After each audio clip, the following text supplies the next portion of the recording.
Πάμε παρακάτω. Τι σημαίνει η αρχαία ελληνική λέξη ναι?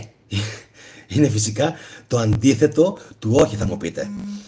Αυτό είναι πάρα πολύ απλό και πάρα πολύ εύκολο.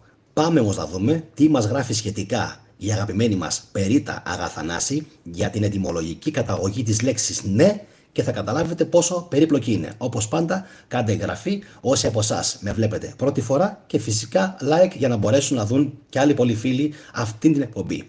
Πάμε λοιπόν να δούμε την ανάλυση που κάνει η Περίτα, η οποία είναι καταπληκτική και έχει πάρει 185 like και καρδιές μέχρι στιγμής στο Facebook. Ακούστε λοιπόν. Το ναι είναι αρχαιότατο, ομηρικό, βεβαιωτικό επίρρημα, προερχόμενο εκ του γράμματος νη, γράμμα το οποίο συνήθως δηλώνει λέξεις στις οποίες απαιτείται νοητική εργασία και το ναι χρειάζεται σκέψη. Παρένθεση. Ναι δι ταύταγε πάντα κατά μοίραν έιπες. Ηλιάδα Α ραψοδία 2.86 λέει ο Όμηρος. Δηλαδή, στα νέα ελληνικά απόδοση, ναι αληθώς αυτά που είπες, έιπες. Κατά μοίραν τα μοίρασες όπως έπρεπε. Το ναι πρέπει να έχει σχέση και με το ρήμα νεύω. Θα δούμε γιατί. Όταν νεύουμε καταφατικά, δηλαδή κάνουμε αυτό, ναι, απαντάμε εμέσως ναι. Το κεφάλι μας στρέφεται προς τα κάτω, ενώ όταν απαντούμε αρνητικά, το κεφάλι μας στρέφεται προς τα άνω. Όταν κάνουμε δηλαδή τσουκ, ουκ, όχι. Αντιθέτως λέμε ναι. Το αντίθετο του ναι είναι το ου, διαπροσθέσεως της επιτατικής καταλήξεως χ, δηλαδή ουχή. Γι' αυτό και σήμερα λέμε όχι, ουχή, κάτι το οποίο φαντάζομαι το έχετε πλέον καταλάβει όλοι.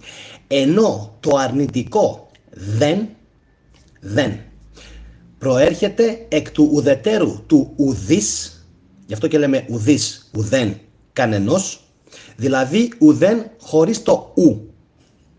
Συμπληρωματικά, γράφει η Περίτα, εκ του γράμματος νη προέρχονται όχι μόνο το άνω ισχυρό βεβαιωτικό ναι, που είναι δηλαδή κατάφαση και λέμε ναι, και αυτό το έχω εντοπίσει μόνο στο Πακιστάν. Παρένθεση, μόνο οι Πακιστανοί λένε ναι όταν θέλουν να πούν μια κατάφαση. Όλοι οι υπόλοιποι λαοί τι λένε, αλλά και τα 4 βασικά αρνητικά προθεματικά της γλώσσης μας. Ήτι.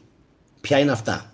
Νι, ναι, νο με όμικρον, νο με ωμέγα, τα οποία και έχουν τροφοδοτήσει αρκετά ευρωπαϊκά αρνητικά, όπως ας πούμε nine στα γερμανικά, no στα ισπανικά, στα αγγλικά επίσης είναι no και ενδεχομένως και στα γαλλικά να είναι non. Δηλαδή ακόμα και στα λατινικά πάλι νομίζω πως είναι non, οπότε μιλάμε για πάρα πολύ μικρή διαφορά ανάμεσα σε αυτές τις λέξεις, αλλά όπως καταλαβαίνετε έχουν τροφοδοτηθεί και αυτά, ωραία, από τα 4 βασικά αρνητικά προθεματικά της γλώσσας μας.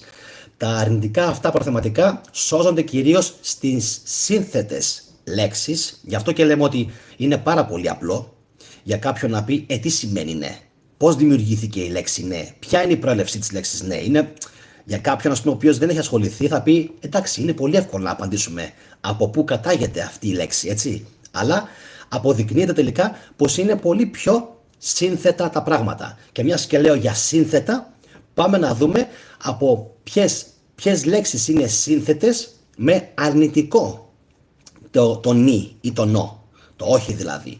Νι συν άνεμος. Παράγεται η λέξη νηνεμία. Άρα έχουμε απουσία ανέμου, έλλειψη ανέμου.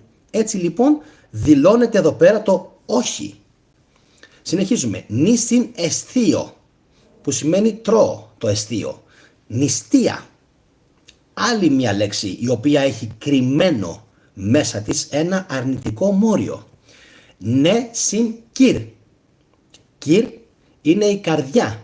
Νεκρός. Απίστευτη ετυμολόγηση. Θα την κάνουμε και στο μέλλον. Κάντε εγγραφή όσοι με βλέπετε πρώτη φορά. Νεκρός. Τι είναι λοιπόν ο νεκρός? Αυτός στον οποίον πλέον δεν πάλεται η καρδιά. Ναι συν κυρ, νεκρός, νεκυρός στα αρχαία ελληνικά. Νο συν σώος. Σώος που λέμε ο αυλαβής. Από αυτά τα δύο παράγεται η λέξη νόσος. Απίστευτο. Νο συν θρόσκο, που σημαίνει ορμό. Ποιος είναι αυτός? Ο νοθρός. Αυτός ο οποίος δηλαδή δεν μπορεί να ορμήξει, να επιτεθεί. Αυτός λέγεται νοθρός.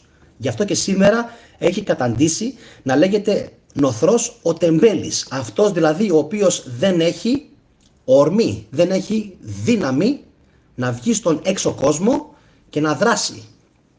Το νη όταν δεν είναι αρνητικό προθεματικό αλλά είναι λέξη, τονίζεται και σημαίνει ναι. Δείτε λοιπόν τώρα πάλι άλλη μια φορά για να το καταλάβουμε όλοι και μαζί με εσάς όπως πάντα μαθαίνω και εγώ. Το νη, λέει η Περίτα, όταν δεν είναι αρνητικό προθεματικό, όπως π.χ. η λέξη νηνεμία, νόσος, που μόλις τώρα τα είχαμε δει όλα αυτά, εντάξει, τονίζεται και σημαίνει ναι. Και αυτός είναι και ο λόγος που το νη, με το νη και ήτα δηλαδή, νη, σημαίνει ναι. Και εδώ φυσικά υπενθυμίζουν διάφοροι φίλοι ότι παλιά υπήρχε και ο όρκος που έδιναν οι αρχαίοι και λέγανε π.χ. νη μάτων δία, που σημαίνει ναι μάτων δία, αλλά ουσιαστικά ήταν μία επιπλέον κατάφαση όταν κάποιος ήθελε να δηλώσει κάτι με πάρα πολύ σοβαρό τόνο και ύφος. Αυτά όσον αφορά τη λέξη ναι. Πιστεύω ότι και εσείς όπως και εγώ θα είχατε έτσι την εντύπωση ότι το ναι ήταν κάτι πάρα πολύ απλό. Πώς λέμε όχι, έτσι λέμε και ναι.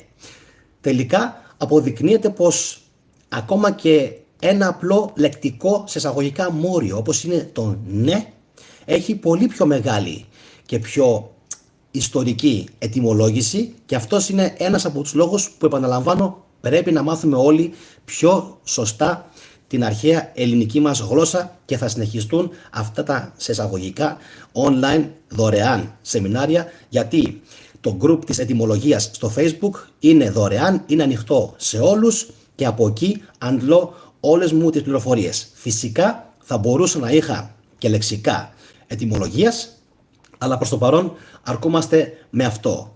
Κάντε like και εγγραφή όσοι από εσάς θέλετε να βλέπετε κι άλλες παρόμοιες εκπομπές και τα λέμε στη συνέχεια. Από μένα ένα όμορφο μεσημέρι. Να είστε όλοι καλά. Γεια σας.